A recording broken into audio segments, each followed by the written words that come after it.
যারা ধূমপানে আসক্ত, যারা দেখবেন ধূমপানে আসক্ত, তাদের বেশিরভাগ সন্তানেরাও ধূমপানে আসক্ত। আমরা কি চাই না আমাদের পরবর্তী প্রজন্ম সুস্থ সবল থাকুক? কোনো ধূমপায়ী ব্যক্তি দিনদার হইতে পারে না।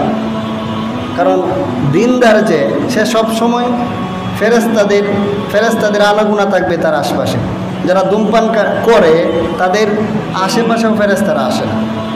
তাদের সলাত হয় কি হয় না সেটা আল্লাহ ভালো জানেন। আর আপনার মিলে দেখবেন যে অধিকাংশ পিতামাতা যারা ধূমপান করে তাদের সন্তানেরাও কেউ না কেউ ধূমপান করে। তো আমরা যদি আমাদের সন্তানদেরকে ধূমপান মুক্ত রাখতে চাই, আগে আমাদের ধূমপান মুক্ত থাকতে হবে। লজ্জাও করে না যে পাকা দাড়ি নিয়ে মুরব্বী মানুষ সন্তানদের সামনে, নাতি পুতিদের সামনে কেমনে সিগারেট টানে দোয়া ছাড়ে। লজ্জাও করে না, ইমামের সামনে ধূমপান করে দোয়া ছাড়ে। কেউ কষ্ট নেবেন না। আপনার পরবর্তী প্রজন্মকে বাঁচানোর জন্য, আপনার সমাজকে বাঁচানোর জন্য আমি কথাগুলি বলছি। এই পাঁচবারের একটা ইতিহাস ঐতিহ্য আছে। বাইরে বিভিন্ন এলাকায় এই পাঁচবারে অনেক সুনাম রয়েছে। অনেকেই জানে যে পাঁচবাড়িয়াতে কোনো ধূমপানই হয় না। আমি আসার পরে 1-1.5 বছর পর্যন্ত ওইটাই জানতাম। মানুষ বিভিন্ন জায়গায় বলাবলি করে যে পাঁচবাড়িয়া কোনো দোকানে বিড়ি সিগারেট কিনতে পাওয়া যায় না। তো এইটা আস্তে আস্তে চলে যাচ্ছে। আমি আগে দেখতাম না প্রকাশ্যে ধূমপান করতে খুব একটা, কিন্তু এখন এটা বেশি দেখা যাচ্ছে।